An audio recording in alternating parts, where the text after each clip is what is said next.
ही अशी युनिक परंपरा आपण आज पहिल्यांदा बघितली. त्यासाठी आपला ब्लॉग शेवटपर्यंत बघा. असं काही लवकर आवरून वगैरे तयार होऊन गेलतो शूटसाठी आपल्या. मला माहिती आहे आपण साताऱ्याला आलतो शूटसाठी. जरा त्यांच्या वरातीबरोबर गेलो मंदिरात. जाताना आपल्या फोटोग्राफर ओमजी बघा पिकअपमध्ये बसलाय बँडवाल्याच्या. मग तसंच आम्ही गेलो मंदिरात जाऊन तिथं बसलो.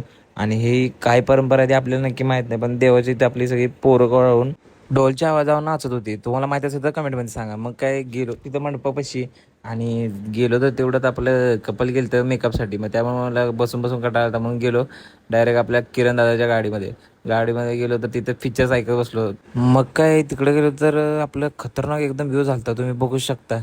आणि तोच व्ह्यू एन्जॉय करत होतो तेवढ्यात लगेच सनसेट पण झाला.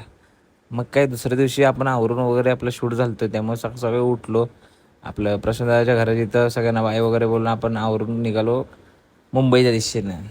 जाताना घाटातनं खाली गाव असलं खतरनाक दिसत होतं ना, की काय बोलायचं नको. मग तसंच प्रवास करत करत कधी एकदा मिसिंग लिंकवर पोचलो ते समजलं नाही.